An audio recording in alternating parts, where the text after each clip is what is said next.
buenas tardes a todas, a todos.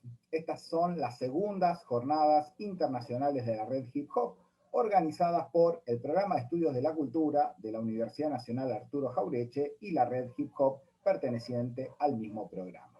Estas segundas jornadas están compuestas por 2 días, esta es la segunda entrega, y en el día de hoy tenemos como invitado a Juan Data, autor del libro La evolución del flow, de Walden Editora, libro que recomendamos y que es indispensable para los que investigamos el hip hop argentino y también para los amantes del tema. Así que nada, es un honor, Juan, tenerte entre nosotros y la coordinación de la mesa va a estar a cargo de Chavo Ruiz, que es otro periodista especializado en hip hop. Un orgullo, Chavo, tenerte entre nosotros, y aparte fue uno de los primeros en enviar carta de lector al fanzine que Juan Data dirigía. Así que nada, los dejo con ellos. Chavo, toma la posta. Bueno, gracias Martín. Como dijo Martín Biagini, autor de este libro, que lo quiero ahí a cámara 2 si lo muestra, rápido acá, es difícil esto porque uno no sabe bien dónde está la cámara. Lo tenemos a Juan Data desde Oakland, California. Hola Juan, ¿cómo te va? Te saludo. ¿Qué tal? ¿Qué tal? Honor Gracias. de estar hablando y compartiendo con vos esta charla sobre este otro libro que me lo toma, tengo Luz de Sol ahí, Juan Data, Sí. La evolución del flow. Y bueno, Juan, para empezar esta charla, que generalmente cuando uno piensa en hacer una charla y ser el moderador, yo no soy digamos, de preparar así, teniendo a los Susana Jiménez una hoja con todas las preguntas, sino que lo que quiero yo, si entrevisto a un músico, es escuchar su obra, y si te entrevisto a vos, más allá de haber sido lector de Mosh Pit Post, que es de lo que se trata este libro, el libro lo terminé de leer hace 20 minutos, así que... No, ¿en serio? Sí. Fresquito, Así fresquito. Sí, así que bueno, me gustaría, más allá de que yo tengo una especie de bagaje ya de anteriormente, como dije, de haber sido el lector de tu revista y haber leído el libro, me gustaría que nos cuentes como desde el principio, ¿cuál es la génesis de este libro? ¿Cómo surgió? ¿Cómo te surgió la idea de hacer la evolución del flow? La idea surgió orgánicamente a partir de conversaciones con distinta gente, con periodistas y gente involucrada de la época, muchos de los cuales me sugerían, che, ¿cuándo vas a escribir vos tu libro? Porque obviamente estaba el libro de Martín que se venía y yo participé en el libro de Martín escribiendo el prólogo, lo cual también fue un honor para mí. Y participé también dándole una mano con el tema de las correcciones y demás, chequeando datos, confirmando datos, pasándole muchos de mis contactos también.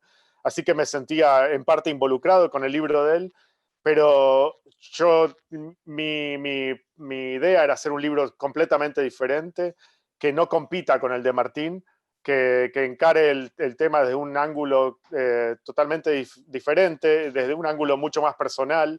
Y por eso está mi libro escrito en primera persona, lo cual le digo desde entrada. Este es un libro que es mi visión personal de cómo yo vi las cosas desde donde yo estaba parado.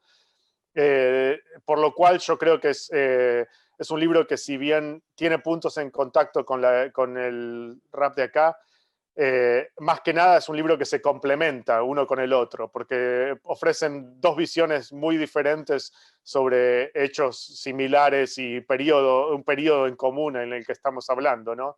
Claro. Pero la idea en sí surgió de eso, surgió de hablar con Martín y de hablar con Juan Ortelli de la Rolling Stone y con otra gente, Ariel Putzak también de Rolling Stone, que escribió el artículo sobre la vieja escuela a comienzo del año.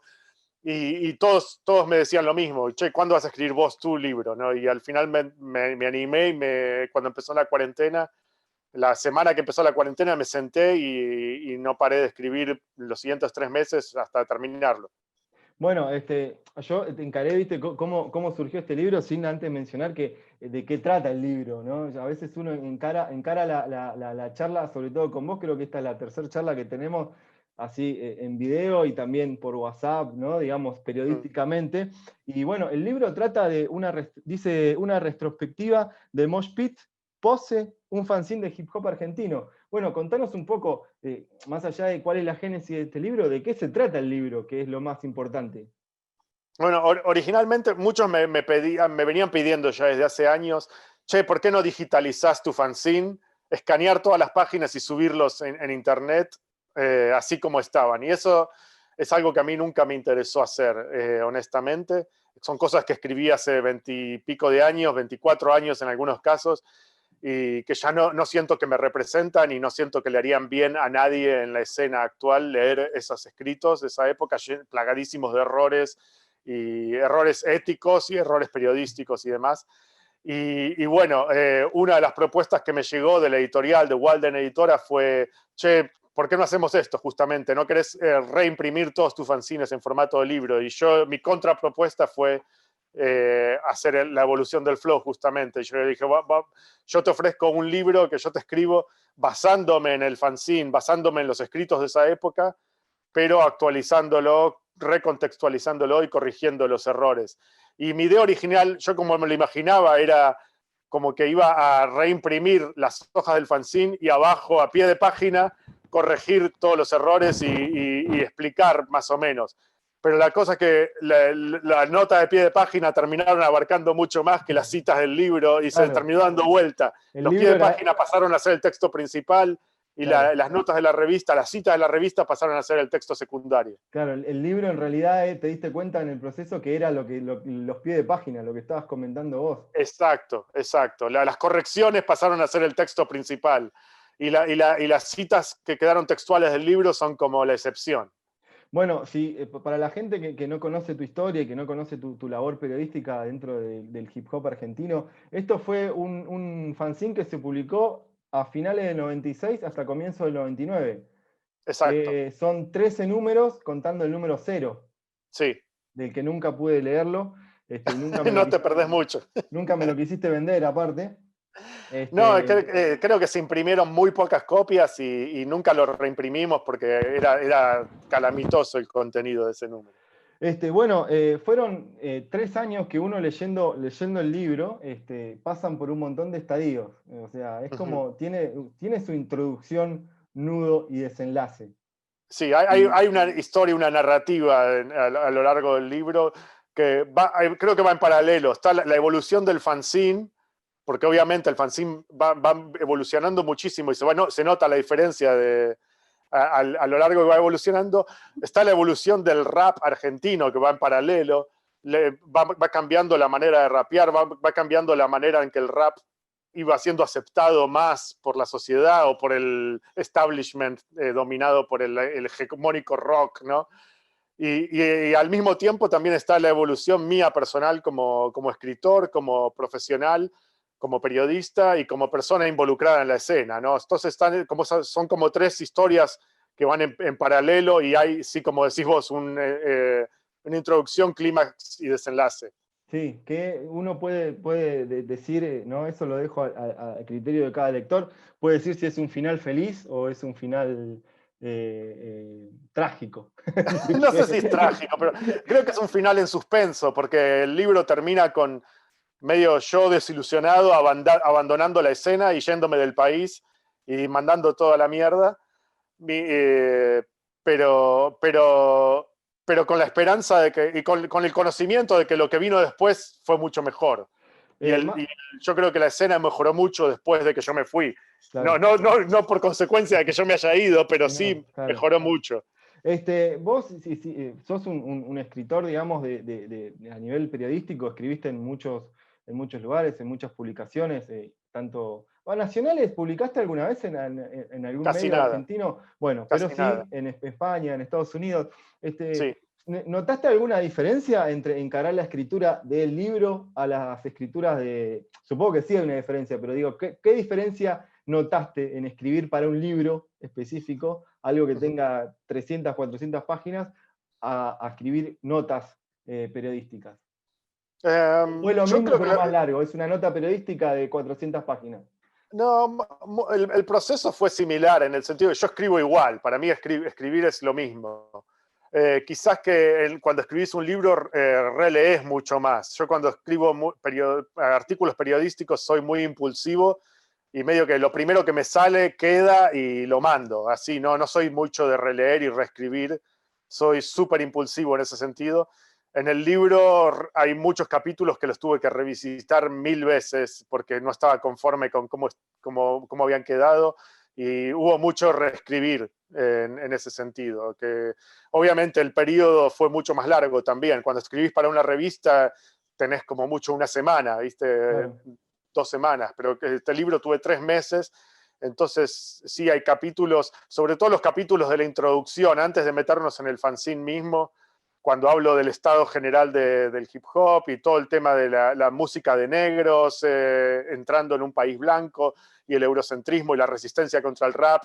Yo creo que ahí toco muchos puntos que pueden ser delicados e incluso ofensivos para alguna gente, y que quería que queden lo más claro posible para que se transmita bien el mensaje. Entonces, esa parte como que reescribí muchísimo más. E incluso lo conversé con gente, le dije, che, lee este capítulo, decime qué te parece, si estoy meando fuera del tarro Claro. o la pegué en el palo o qué, ¿viste?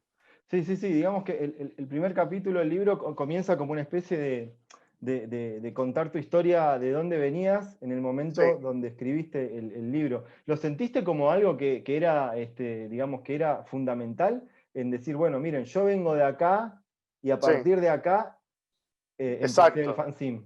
Sí, yo creo que era necesario, y eso fue algo en lo que tuve un poco de resistencia de la editorial, porque yo quería encararlo bien como autobiografía al comienzo del libro, y creo que se extendió el libro mucho por culpa de eso.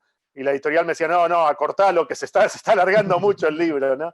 Y la historia central, lo que a la gente le interesa es el fanzine, obviamente, Claro. pero yo creo que para entender las boludeces que yo escribí en el fanzine y los errores que tuve y las cosas acertadas también, hay que primero entender de dónde venía yo como escritor y cuál era mi trasfondo sociocultural y socioeconómico, como familia, como pibe blanco de clase media, de Caballito, acomodado de una familia burguesa, que no tenía nada que ver con la cultura callejera de muchos de los que eran centro de la cultura hip hop en la época del fanzine, ¿no? Entonces yo creo que tuve que confrontar mis propios demonios en ese sentido de haberme sentido un intruso en la escena por mucho tiempo, donde había parte de mí que yo me sentía que no me correspondía el rol de ser el periodista de hip hop argentino, pues yo me sentía que mi posición era un poco excepcional, diferente a la del resto de la escena.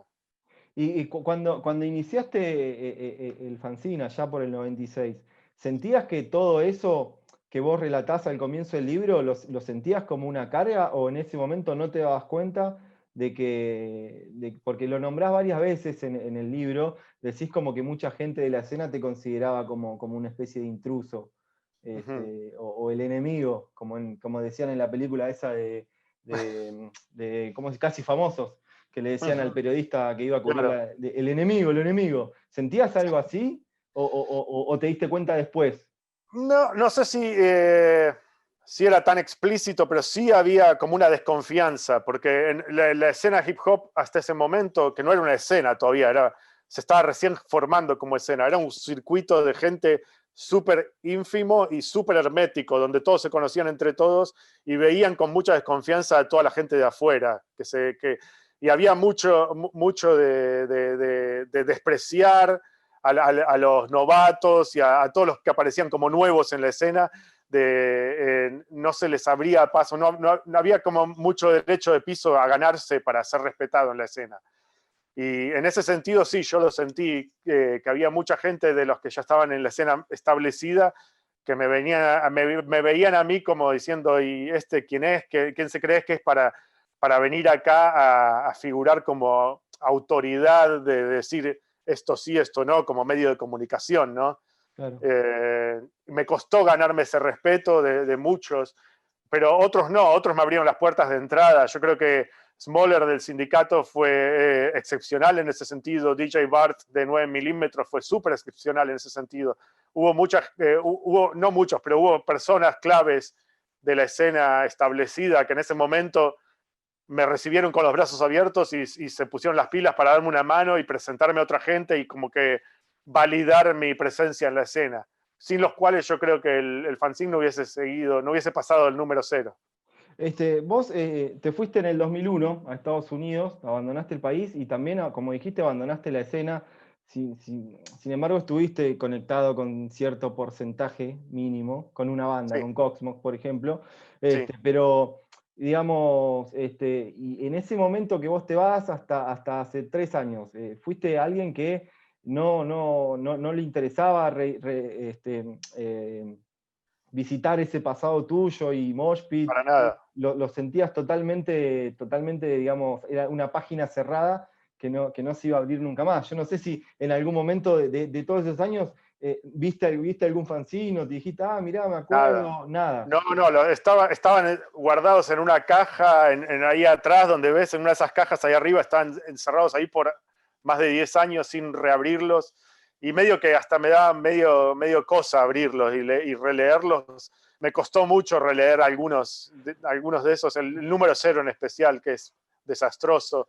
Me tuve que medio obligar a forzarme a mí mismo a leerlo, porque yo sabía que había mandado mucha fruta y que estaba lleno de mocos periodísticos, pero sí, fue una etapa de mi vida en la que yo no me sentía muy satisfecho profesionalmente, no me sentía muy representado, y porque obviamente yo no tenía ni idea de lo que estaba haciendo todavía, estábamos recién empezando en esa carrera, sin saber que me iba a dedicar al periodismo musical, y era algo que lo estábamos haciendo medio en joda, no nos lo tomábamos en serio, ni yo ni Mr. Sur, que era mi socio en esa época, ninguno de los dos nos tomábamos en serio el rol de periodista, y lo hacíamos éramos como Beavis and Butthead haciendo periodismo.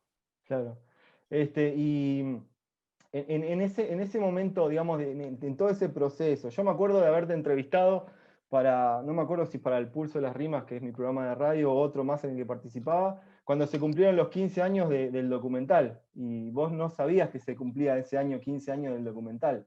O sea, si bien accediste a la nota y me diste la nota, hablamos de eso, pero se te notaba como una especie de, mirá, se cumplieron 15 años. ¿Qué crees que cambió desde ese 2014, donde no sabías que se cumplían 15 años, hasta tener este libro escrito y siendo una retrospectiva de tu vida como periodista acá en Argentina? ¿Qué fue? ¿Sentís que hubo alguna cosa, algún clic que te hizo en tu memoria o en tu afecto, en tu corazón, para que te amigues con toda esa etapa de tu vida? La reconciliación con el rap argentino. Yo creo que no hubo un fenómeno único, sino que fue una sucesión de fenómenos que se dio también en paralelo con una vuelta de interés público hacia el rap de esa época y a rearmar la historia de esa época que había quedado olvidada. Y muchos de los que participaron en la historia del hip hop argentino en esa época estaban totalmente desvinculados hasta recientemente. Ahora que en los últimos 2 años como que parece que se volvieron a reunir todos y volvieron todos a reaparecer y decir, yo todavía sigo acá, ¿viste?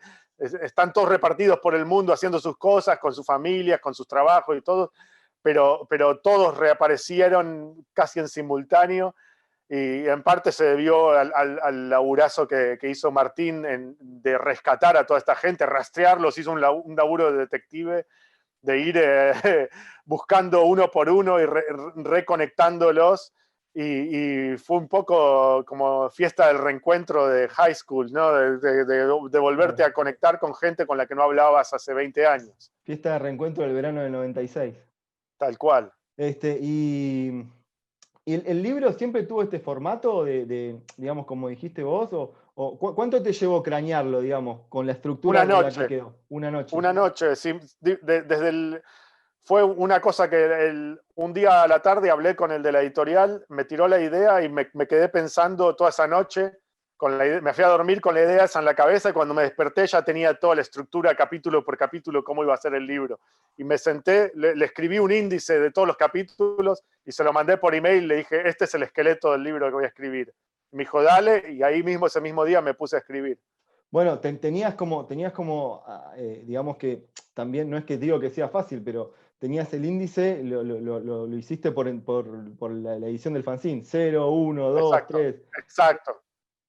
Exacto, y yo creo que hubo solo 2 capítulos que agregué después, que creo que uno es el que se llama El karma de vivir al sur, citando la canción de Charly García, obviamente, que es un capítulo que explica la desventaja tecnológica con la que se enfrentaba el rap en Argentina o en Latinoamérica en general, más el tema del idioma y la barrera idiomática.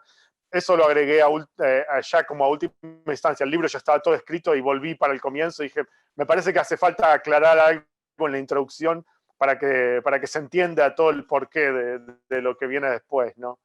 Y creo que está ese y hay otro más que no me acuerdo. Pero en general sí, todo el libro ya, la estructura ya estaba toda pensada desde el comienzo.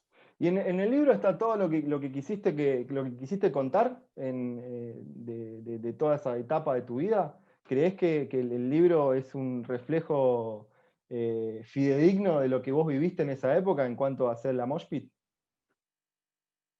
Sí, yo creo que sí. Obviamente había cosas que se podrían haber estirado mucho más, podría haber abarcado más o escarbado más profundamente en algunos asuntos, pero tampoco quería irme mucho de tema y no quería que el libro fuese muy largo. Ya estaba demasiado largo como era y la editorial estaba medio preocupado de que el libro si era muy largo iba a salir muy caro y si el libro es muy caro no iba a llegar al público que tenía que llegar porque obviamente un libro que sale caro va a limitar el acceso a gran parte del público. A mí me hubiese gustado extender mucho más. Yo tenía planeado extender, después del epílogo, agregar una parte de apéndices con más imágenes, flyers, y incluso quería poner mapas de Buenos Aires, ubicando todos los lugares claves que van mencionando durante el libro, todos los lugares a lo largo de la línea del tren Sarmiento, por ejemplo, donde estaba el departamento de Hollywood, donde se juntaba la gente en el Parque Rivadavia, la Galería Bond Street, todos esos lugares me parecía que hubiese estado súper divertido hacer un mapa de Buenos Aires con todas esas ubicaciones. Y muchas cosas así quedaron en el tintero, quedaron colgadas. Quizá que algún día editemos una edición de apéndices por separado, como hicieron en El Señor de los Anillos. Eso sería como... y ahí entre todo eso. No sé si vos leíste el libro de Alejandro Olina, Crónicas del Ángel Gris, que es... Sí, lo tengo. Bueno, viste que transcurre en el barrio de Flores y en una edición... En Flores. Claro, en Flores, y en una edición, en las contratapas del libro acá, está el plano de Flores. Entonces uno va leyendo todos los capítulos y dice, bueno, en Caracas y Boyacá, entonces uno va y ve, oh, acá está Caracas y Boyacá. O sea, claro. Lo que me contás claro, que si vos te fijás, hay mucho de la historia de mi fanzine que transcurre... Hola, se cortó ahí un poco la comunicación. ¿Ahora estoy de vuelta? Sí, te me congelaste un poco. Bueno. No, te decía que hay mucho de la historia de mi fanzine que transcurre en un radio de 10 cuadras a la redonda alrededor del Parque Rivadavia. Donde está, a 5 cuadras del Parque Rivadavia está Copy Rap, que es la imprenta donde laburaban los Adolfos, la banda pionera del rap argentino, y donde se imprimía el fanzine. A 2 cuadras del Parque Rivadavia, para un lado, está mi casa. A 2 cuadras para el otro lado estaba el departamento de Hollywood, que era el templo de la escena en esa época, el epicentro durante muchos años. Después a 4 cuadras estaba el departamento de Emily, Israel, donde se juntaban todos los grafiteros en el año 99, 2000. A 5 cuadras para el otro lado estaba donde vivía Apolo de Cosmos o de la organización en esa época. A 2 cuadras de ahí estaba la casa de Rasta. Era un micro, como una microescena que afectó mucho el curso del hip hop argentino. De hecho, donde se hizo la primera convención de graffiti también fue a 3 cuadras de ahí. O sea, era todo en esa escena. Y el Parque Rivadavia terminó siendo el epicentro de la nueva escena con lo del Quinto Escalón, 10, 15 años después. Claro, entonces, sí, yo creo que nosotros fuimos al primer escalón en el Parque Rivadavia. Sí, eso te iba a decir, que loco del Parque Rivadavia, que para muchos, bueno, para ustedes ahí, para mí que era del oeste, digamos, yo le he comprado muchos discos y muchos cassettes pirateados en el puesto de Manu Cuyen. Bueno, exacto. Todo surgió de ahí, mi conexión con Manu surgió en el Parque Rivadavia, el documental El Juego empezó en el Parque Rivadavia. Ahí era medio donde todavía no era un lugar de encuentro de la escena, pero sí había muchos jugadores principales en la escena que se juntaban ahí. Yacimel estaba ahí vendiendo discos los domingos, claro. Hollywood venía a bailar break ahí. Entonces, yo creo que ahí, por un lado está el tema de que el Parque Rivadavia ya de por sí, antes de tener algo que ver con el hip hop, siempre fue un epicentro del underground, de la cultura, de la contracultura juvenil en Argentina, en Buenos Aires. Pero también se da el tema de que al estar en el centro geográfico de la ciudad de Buenos Aires y ser fácilmente accesible por todos los medios de transporte público, trenes, subtes, colectivos, todos pasan por ahí por Caballito. Es un lugar que es fácil de llegar para gente de todos lados del conurbano. Entonces era el lugar donde mucha gente de la escena del oeste, desde Morón y todo, se llegaban a conocer con los que venían de Lanús, Quilmes y del sur, porque era el punto intermedio de todos. Era los B-Boys todos se juntaban ahí en Caballito, no solo porque estaba Hollywood, sino porque también era el lugar que les quedaba a mitad del camino a todos. Claro, sí, tal cual. Y bueno, Juan, ¿y cómo fue el proceso de elegir las notas que ibas a poner en el libro? Digamos, ¿te quedaron algunas notas afuera, algunas notas que eran irreproducibles, como decís vos? ¿Te hubiera gustado que haya entrado otra? Por ejemplo, a mí, yo tenía casi todos los números, menos el número 0. A mí, por ejemplo, te voy a hacer una crítica constructiva. Me hubiera gustado que en el libro esté la nota de Fishkadelic, por ejemplo. Esa me hubiera gustado que esté, y no estaba. ¿Hay alguna nota que vos dijiste? Es que yo creo que por una cuestión de espacio y de centrarnos en una temática, tuve que eliminar la mayoría de los artículos que eran sobre artistas no argentinos. Porque quería que el libro se concentrase en la escena argentina. Entonces, si bien hablo, por ejemplo, sobre Control Machete o Tiro de Gracia, que eran artistas mexicanos o chilenos respectivamente, ellos en función de su conexión con la escena argentina y del impacto que tuvieron en la escena argentina. Yo creo que hablar de los artistas de la escena de Sao Paulo, que no tenían un impacto directo en la escena de Buenos Aires, ni venían a visitar a Buenos Aires, ni nada, no hubiese sido una distracción dentro de mi libro y hubiese derivado en temas que no afectaron directamente al hip hop argentino. La evolución del flow es el título. ¿Cómo fue el proceso de elegir el título? Porque creo que en el título me parece que es de lo que se trata el libro, más allá de que es la historia de tu fanzine y de tu labor como periodista de hip hop en Argentina en aquellos años, pero me parece que el título es acertado desde lo que vos estás contando. Vos estás contando de una escena que era casi nula cuando empezaste, que tuvo, como dijimos, su introducción, su apogeo y su caída, si se quiere, y en ese proceso de que una parte de la escena se veía, o sea, uno cuando lee el libro se nota que todo eso nació en Hip Hop, que fue el compilado que salió en el 97, donde creo que fue el primer disco de rap hecho y derecho que se publicó en Argentina.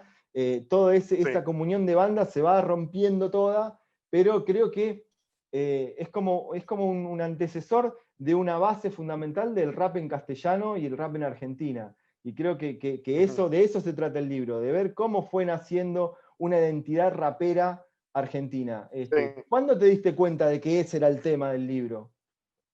Yo creo que cuando llegué a la parte del comienzos del 98, creo que alrededor del número 6 del fanzine, que es donde el fanzine pega un quiebre en cuanto a intenciones de profesionalismo y demás. Eso coincide con nuestra visita a Brasil y coincide con la visita a Argentina de Sergio del sello Yo Gano, Tú Pierdes de Barcelona, que venía de España con discos de rap español de ese momento, que estaba explotando el rap en España con el lanzamiento de Hecho es Simple de 7 notas, 7 colores. Y todo eso se dio ahí entre fines del 97 y comienzos del 98, ese verano, que yo creo que cuando estaba escribiendo el capítulo sobre ese libro, me di cuenta, ahí está el punto de quiebre de mi historia, porque ahí es donde empieza a cambiar el flow literalmente, porque empieza a cambiar la manera de que se rapea en castellano. Hasta ese entonces el rap en castellano en Argentina venía siendo una imitación del rap en inglés, claro, con palabras en castellano. Era rapear en inglés, pero hablando español, digamos, básicamente. Exacto. El flow era un flow con cadencia anglofónica, pero metiendo palabras en castellano. Y a partir de ahí, a partir del 98, eso empieza a cambiar, despacito empieza a cambiar, y empieza a cambiar la manera de que se escribe el rap, la manera de que se entona el rap, y las reglas en cuanto a eso, porque hasta ese entonces no había muchas reglas. Y me refiero a reglas implícitas a veces, como el tema de hablar de vos en vez de tú, claro, o de esas cosas que empiezan a cambiar a partir de ahí. Ok, vamos a hacer un rap que suene a rap argentino, hablando como argentinos, con acento argentino. Hasta esa época todavía había muchos raperos con acentos chicanos, o rapeaban con una entonación que no era local, porque era lo poco que habían escuchado de rap en Spanglish, ni siquiera en español. Claro, sí, yo tengo un amigo que me dice que hay que rapear diciendo chabón, no niga ni nada, porque, o sea, nosotros no hablamos, claro. Yo no le digo a un amigo, hey, niga, ¿de dónde saliste? Bueno, Juan, ¿sentís que leyendo el libro, el que quiera leer este libro, que no dijimos dónde se puede conseguir por a través de la editorial, que es Walden Editora, y también hay un montón de puntos de venta que lo pueden chequear en el Instagram del fanzine, que es de Mosh Pit Pose, ¿no? Sí, Mosh Pit Pose, así, sin D. Sí.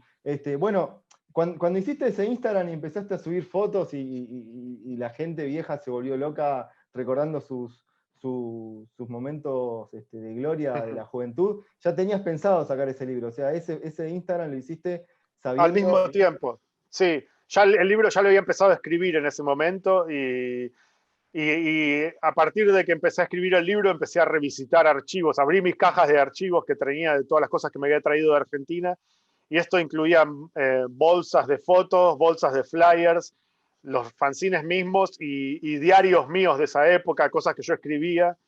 Entonces abrí esa caja y me puse a revisitar todo ese material, y se me ocurrió, dije, vamos a compartirlo por Instagram, al mismo tiempo que vamos avanzando, porque un poco también era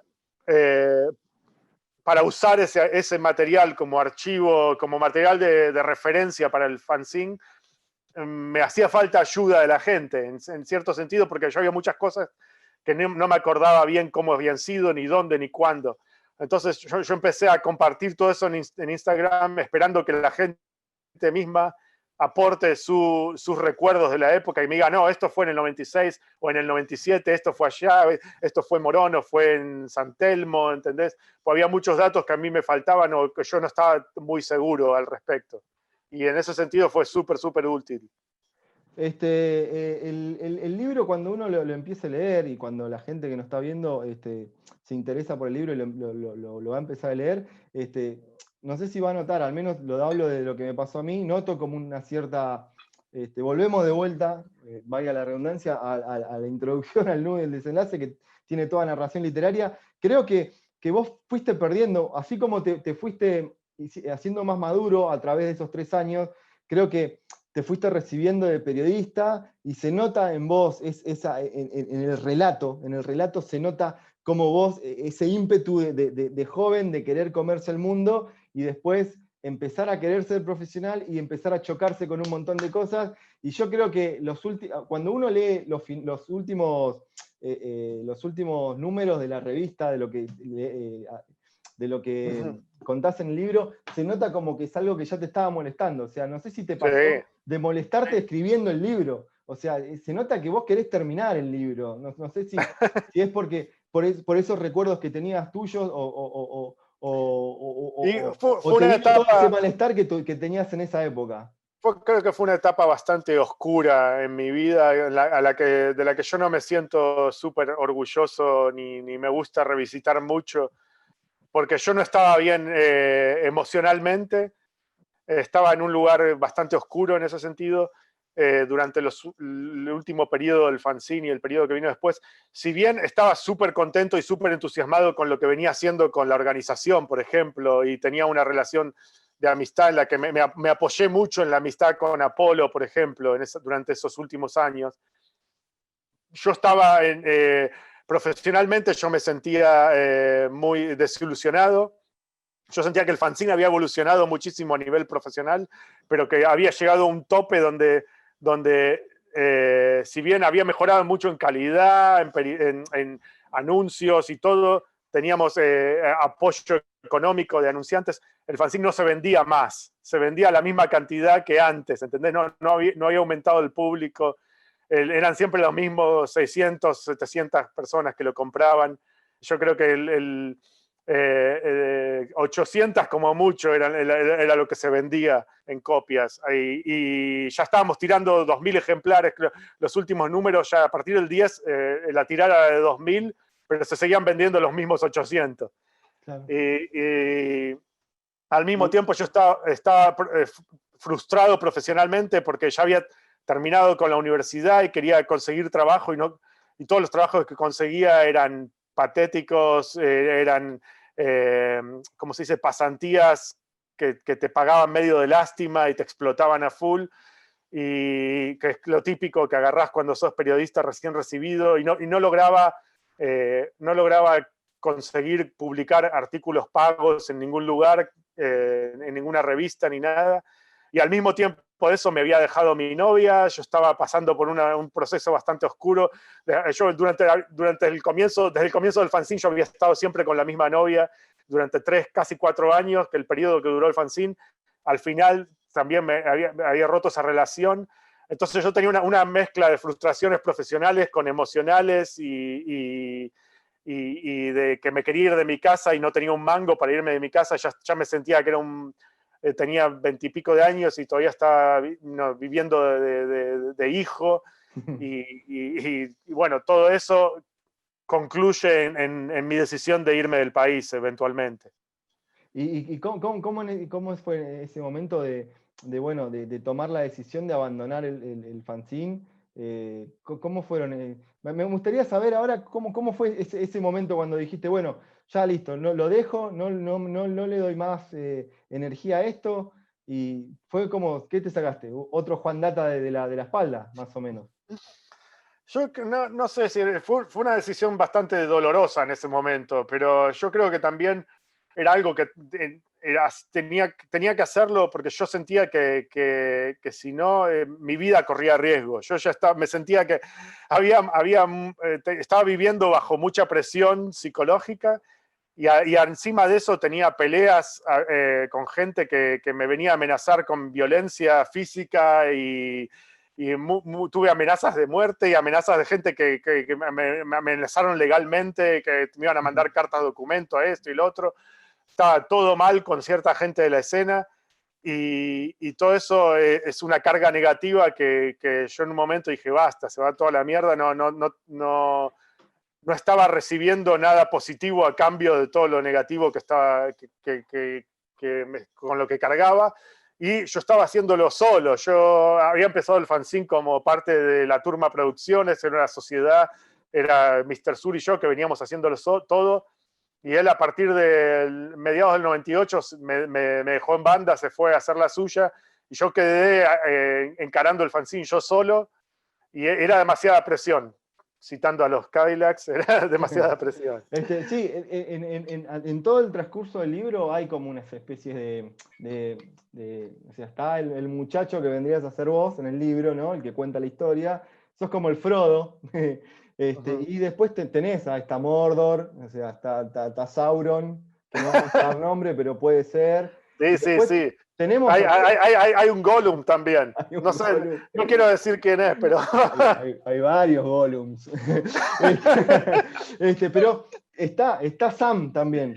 Está Sam. ¿Sabes qué? Yo le había pensado esto diciendo que Mr. Sur en todo esto, Gabriel Di Matteo, es como una especie de Patricio Rey, ¿no? Digamos, el personaje, claro, que está... el Espíritu Santo. Pero ahora que me doy cuenta, es el Sam que todo Frodo tiene. Claro. Y Frodo sin Sam Yo en el libro me refiero a él como el Sancho Panza de mi Quijote. Claro, sí, sí, tal cual, tal cual. Sí, sí, sin alegorías en cuanto a su sobrepeso, ¿no? Sí, digamos, se nota, me parece que vos venís hablando, hablaste mucho de Mr. Sur y digamos, en el libro se viene hablando y se va notando cómo él se va desgastando, pero cuando pasa ese quiebre, no hay mucha especificación. Es como que, wow, se fue Mr. Sur. Pará, si Sí, venía siendo tu ladero, ¿por qué no hay sí. como una especie de decir, no hay, No es que no un se día ve dijo me voy, no hubo una ruptura con Mr. Sur, simplemente él paulatinamente fue perdiendo entusiasmo por la revista y como cada vez colaboraba menos, cada vez interesaba menos, cada vez aparecía menos en el Parque Rivadavia y eventualmente yo me di cuenta, mirá, sigo haciendo esto solo. No es que él en un momento dijo me voy ni nada, simplemente como que nuestros caminos fueron divergentes cada vez más hasta que él estaba totalmente en otra y había empezado a salir con una minita y estaba, le cabía otro tipo de música, ya no le entusiasmaba tanto el rap. Cuando llegó el tema de rap de España en el 98, a él no le interesó para nada esa movida. Yo un día me acuerdo que le hice escuchar, le digo, escuchá esto, escuchá mucho muchacho, escuchá Frank T y todo el rap que yo estaba alucinando que llegaba de España en esa época y de Francia también. Y él como que ya estaba en otra, no, esto no le movió un pelo, ¿no? Y entonces como que se fue quedando y la misma corriente, la marea se lo llevó a otras costas, pero seguimos siendo amigos por muchísimos años más, nunca hubo una pelea ni nada de eso.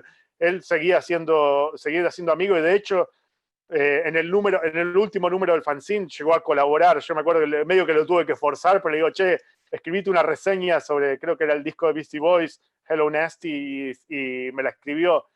Pero ya como colaborador ya no formaba parte del staff permanente del fanzine. ¿Sentís que si yo ahora leyendo el libro veo, viste, que claro, ustedes dos hacían la revista, y como a veces, como uno que tiene un proyecto, como yo que tengo un proyecto, digamos, periodístico totalmente independiente y sin banca de nadie, a veces no lo podés hacer todo vos solo. O sea, sí, pero cuando te ayudan se nota mucho. Obvio. ¿Sentías que la escena no te ayudaba? Si bien tuviste colaboradores, pero yo creo que ahí hay un marcado, una marcada como en el libro que hay como una manifestación de decir, che, loco, nadie me ayuda, nadie se copó. Inclusive Sí. me hizo pensar a mí que en esa época estudiaba periodismo y si bien no creo que podía rendir expectativamente escribir algo en esos momentos, pero yo digo, ¿por qué nunca me acerqué y decir, che, mirá, yo estudio periodismo, puedo ayudar en algo? ¿Entendés? Y leyendo el libro digo, al final Yo creo que lo hacía solo y ¿por qué si no vos lo te ayudamos? fijás, si vos fijás del número 1 al número 6, 7, en todos los números, siempre en la editorial, yo terminaba diciendo que estaban las puertas abiertas, invitando a gente a que quieran colaborar, necesitamos ayuda, necesitamos gesto. Obviamente que no había un mango, no teníamos nada para ofrecer a cambio, ese era el problema también, ¿no? Porque no es que estábamos ofreciendo laburo pago, la revista no daba ganancias, pero estábamos siempre buscando ayuda. Y me acuerdo, no sé, creo que dos decía, si sos diseñador gráfico, fotógrafo, lo que sea que nos pueda dar una mano, vení, que estamos necesitando gente. Y nunca, jamás nadie se ofrecía voluntariamente a ayudarnos, lo cual también era una frustración enorme, porque si bien el fanzine vendía y tenía buena repercusión y todo, yo sentía como que, ¿qué onda? Esta gente que todos me agradecen que yo haga este laburo, pero al mismo tiempo ninguno quería ponerse las pilas para ayudar a mejorarlo, ¿no? Y me acuerdo que en el número 12, en la editorial del número 12, cuando cerramos el fanzine, también me descargué en ese sentido, de decir, che, yo esto lo hago yo solo, yo vengo pidiendo ayuda hace años y nadie se puso las pilas. Y creo que fue DJ Black que me llamó en ese momento, me llamó por teléfono desilusionado después de haber leído la editorial, y él me dijo como, si yo hubiese sabido, te hubiese ayudado. Claro, ¿Entendés? sí, claro, sí. Y hubo mucho de ese tipo de reacción. Vos, Y lo mismo pasó con el documental, con el juego. Cuando nosotros en la revista anunciamos que íbamos a filmar el juego, yo lo puse en el fanzine, le dije, vamos a filmar un documental, los que quieran participar, colaborar, aparecer en cámara, hasta puse mi número de teléfono, acérquense, y ni una persona se acercó. Los tuve que ir a medio a forzar yo, a arrearlos como ganado yo, para que vengan, vamos a filmar un documental, medio rogándoles que participen, porque no voluntariamente nadie quería tomar la iniciativa de dar el primer paso, de decir, che, vamos a darle una mano a Juan Data, ¿no? ¿Vos creés, viéndolo desde este 2020, viendo ese 1996, 97, 98, 99, ¿vos creés que tiene mucho que ver que en este momento se toma más en serio la independencia, digamos, el hazlo tú mismo? Digo, ¿no? Qué sé yo, digo, ahora podés encontrarte con cualquier periodista. Ahora, o sea, sos periodista, haces un reportaje por Instagram Live, de tus redes sociales, digo. Sí. No hay que tener mucha estructura. Sí, hay que tener 5G, nada más, y vos podés hacer un montón de contenido periodístico, contenido de entretenimiento. ¿Creés que eso también tiene que ver como que hace 25 años no teníamos conciencia de lo que era ser independiente? O sea, si vos Puede ves ser. yo creo que, digamos, a mí si me dicen, mirá, hay un programa de radio que te quiere como columnista, yo lo primero que veo es si el programa de radio me gusta. No pienso en cuánto Claro. me van a pagar, porque yo sé que no me van a pagar, ¿entendés? O capaz que sí. Pero digo, antes, en un momento, si te llamaban o dicen, bueno, yo voy a estar ahí, pero bueno, ¿y cuánto hay? Creo que ahora el cuánto hay es cada vez menos y es si te gusta o no te gusta. ¿Crees Puede ser.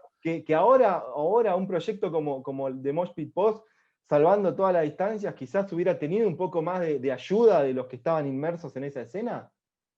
Quizás que sí, pero creo que también se debería a que ahora la gente sabe que hay más posibilidades de que el proyecto sea redituable. En esa época creo que todos sabíamos que era un proyecto que nunca iba a dar un mango.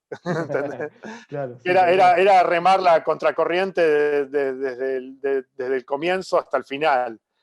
Pero también yo creo que yo tenía mucha más iniciativa en el sentido del do it yourself, el hazlo tú mismo, porque yo estaba muy influenciado por los fanzines de hardcore punk y yo veía cómo los fanzines de hardcore se manejaban y cómo lograban triunfar desde su forma de ser, independientes, y tenían un alcance masivo, mucho más, no masivo, pero dentro del mundo del punk, llegaban a otros países y hacían muchas más conexiones.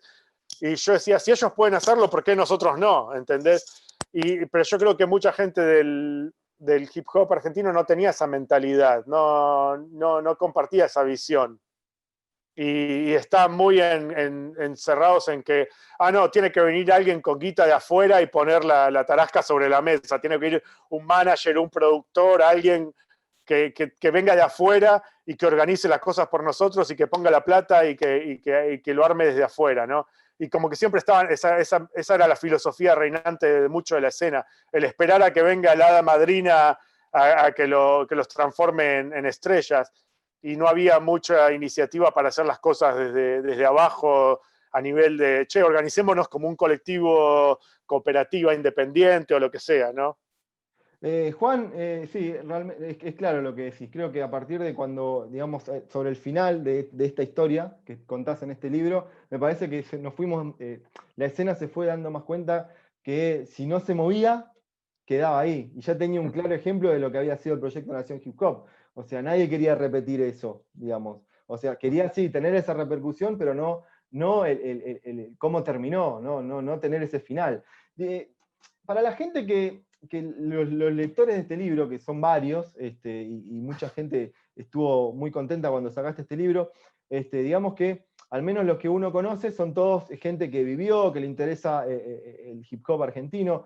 ¿Crees que el libro puede ser interesante para alguien totalmente ajeno a toda esta escena? ¿Lo pensaste de ese Sí. modo cuando lo estabas escribiendo? Decirle, bueno, tengo que escribirle a mis contemporáneos, a los que le interesa el rap, pero también lo tengo que hacer entretenido para gente que no está empapada de toda esta movida. Sí, yo mientras lo escribí pensaba que el libro tenía que ser entendible por, primero y principal, gente que le interesa el rap actual, gente de la nueva generación que no tienen ni idea de lo que pasó 20 años atrás y nunca les interesó y no conocen ninguno de los artistas de esa época. Entonces, yo quería que ese público lo pudiese entender, pero también quería que mi tía lo pudiese entender.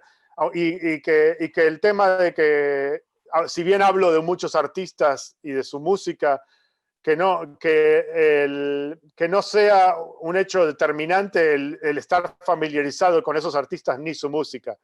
Yo creo que la mayoría de los artistas que menciono en el libro prácticamente no existen. Grabaron una canción una vez en un compilado que ni siquiera está en ningún lado y desaparecieron. Y sin embargo, creo que las historias que cuentan son válidas y que merecen ser contadas. Y yo creo que por ese lado, por el lado de la historia, la narrativa que generan, pueden ser interesantes para alguien, aunque no le interese la música que hacían o no sepa ni quiénes son. O sea, hay mucha gente que, vos le decís, Comunidad María Juana es un grupo que, yo qué sé, grabaron una canción una vez, o de la Clica Mafia grabaron una canción una vez y nada más, y desaparecieron. Pero en su momento tuvieron un impacto y tuvieron una importancia dentro de la escena que yo creo que merece ser rescatada y que está contado de una manera en que no implica que si vos no los conocés, no necesariamente no entendés lo que estamos hablando. Claro, sí, tal cual, porque eso está bueno, ¿no? Digamos, hacer un libro de esta característica donde sea un tema, digamos, para una especie de gueto que es el rap argentino, sobre todo de esa época, también es un proceso tratar de hacerlo interesante para alguien que no esté sumergido en este tema. ¿Te costó mucho eso o como decís vos, lo pensaste también de esa forma para que tu tía la entienda? O sea, fue yo creo que salió naturalmente justamente por el tema de que yo lo escribí a la distancia, tanto distancia geográfica como cronológica. Lo escribí 20 años después y a 5.000 kilómetros de distancia. Entonces, esa distancia física y temporal a mí me obliga a verlo todo bien desde afuera y bien desde lejos. Sí. Cosa que si yo hubiese escrito el mismo libro hace 10 años viviendo en Argentina, hubiese sido completamente diferente, porque lo vería como algo que me rodea. Yo lo vi, el libro, yo estoy escribiendo algo que para mí es un objeto de estudio que es totalmente ajeno a mí, y incluso yo mismo soy un objeto ajeno a mí. Yo siento que el Juan Data de 1996 no tiene absolutamente nada que ver con quién soy yo hoy. Claro, Entonces, sí. esa distancia me permite, no sé si objetividad, pero sí una perspectiva que hace que yo estoy narrando las cosas de una manera que ok, si yo totalmente de afuera lo puedo entender, otra persona que es más también de afuera como yo, lo puede entender igual, ¿entendés? Yo quería, si alguien, un flaco acá en Estados Unidos o en Europa le interesa el tema, lo puede entender, puede leer el libro y entenderlo de comienzo a fin sin necesidad de estar familiarizado con ninguno de los artistas que ahí se mencionan. Si tuvieras no sé si definir, pero si tuvieras que decirle a alguien, si estarías en una esquina, si estarías en el Sarmiento, cruzando entre los asientos verdes, digamos, ¿te acordás en el 90 y pico que eran Sí, así? sí. Digamos, y estás ahí parado entre el medio de la gente, hora pico, vendiendo la evolución del flow. ¿Qué dirías? Creo que me tiran del tren.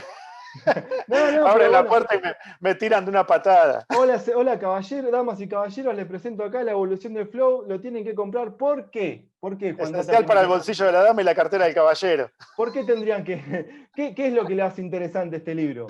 Lo tenés que vender. O sea, es defender tu tesis. Sí, no sé si yo no sé si se le intentaría vender a nadie de esa manera. Creo que es un libro que sí les interesa cómo llegó el rap a ocupar el lugar que ocupa hoy en la cultura popular argentina. Creo que es súper útil saber el lugar que ocupaba 20 años atrás. Es un lugar totalmente diferente. y con una clase de resistencias totalmente diferentes que tenía que confrontar, y el entorno era muy, muy diferente también. El rap se hacía de una manera diferente, se encaraba de una manera diferente, y las temáticas eran diferentes, todo socialmente era muy diferente. Y yo creo que a cualquiera que ve lo que está pasando hoy con el rap y la cultura urbana, entre comillas, en Argentina y Latinoamérica, y le llama la atención todo esto, quizás que quieran saber hey, qué pasaba en esas épocas donde esto era algo que germinaba por debajo de las capas del underground, porque estaba el rock y el pop, estaba el underground donde estaban los punks y los metaleros, y muy por debajo del underground estaba el hip hop intentando abrirse camino, ¿no? Y muchas veces ignorado totalmente por el resto de las escenas, o ridiculizado, como que nos veían como de los payasitos de la gorra, ¿no? Hay una canción del sindicato que creo que se llama El robo del siglo, el sindicato está en la casa, que dice oprimido, oprimido por un gueto, ignorado por la masa. No, oprimido por un círculo, ignorado por la masa. Creo que eso es una definición exacta de lo que era el rap en los momentos donde vos relatás esto, que es la evolución del flow. Creo que era así. Bueno, Juan, te agradezco mucho el tiempo que te tomaste para hablar de tu libro. Recordamos, si querés podés recordar dónde se puede conseguir, si tenés ahí a mano un machete o al menos... No, honestamente, no sé no sé cuándo se va a proyectar esta grabación, pero... Sí, esto estamos a principios de diciembre. La cosa es que el libro está en proceso de ser distribuido por librerías en Argentina. Sé que hay una distribución en México que va a ocurrir pronto. Ya salieron libros en camino para una distribuidora en México, pero de a poquito esto es una editorial independiente que está hecho todo muy a pulmón, como se hacía el fanzine en mi época, y entonces se va abriendo paso muy de a poco, y como te digo, hoy por hoy el libro principalmente se consigue por venta directa a través de la editorial. Tenemos la esperanza de que de acá a un mes o menos el libro esté ya disponible en librerías de Buenos Aires, y ojalá que de todo el interior del país, que es donde más me interesa que llegue. A mí, mi meta con el fanzine era llegar al interior, y creo que con este libro también quiero que todas las provincias argentinas llegue la información de lo que escribíamos en esa época. Bueno, Juan, te agradezco mucho por tu tiempo. Arrancamos esta cuarentena sin tener ningún libro de rap argentino, y ahora tenemos dos, Rap de Acá y La Evolución del Flow, con dos personas que estuvimos hablando ahora, Martín Biagini y Juan Data. Te agradezco mucho, Juan, primero por este libro, porque fue realmente un placer leerlo y recordar todos esos años de juventud. Creo que fue un momento fuerte para un montón de gente, y que este libro está bueno porque te hace recordar eso, más allá de que sea una lectura interesante y también esté muy bien escrito. Así que te felicito. Gracias. Y bueno, en algún momento... Gracias a Martín por poner todo todos los engranajes en contacto y lubricar las conexiones de toda la escena, y creo que Martín terminó siendo ¿cómo se llama? No sé, en español, las tiritas que ponen colgando del techo para las moscas, que vienen las moscas y se pegan. Sí. El facilitador, le diría yo. El facilitador, ahí está. Facilitador, sí. El que junta el que junta cualidades, el que junta personas. Así que bueno, facilitador me parece que está muy buena. La otra vez le dije historiador y no se hizo cargo, así que facilitador podría ser. Así que Juan, muchas gracias, y bueno, esperemos que en algún momento, cuando esto termine, lo puedas estar presentando acá. Y esperemos. Sobre todo, tengo el de Martín lo tengo firmado, espero que también lo tenga firmado. Así que bueno, lo dejo acá para que lo firmes algún día. Así que bueno, te agradezco mucho, y bueno, en algún momento nos estaremos viendo. Dale, gracias.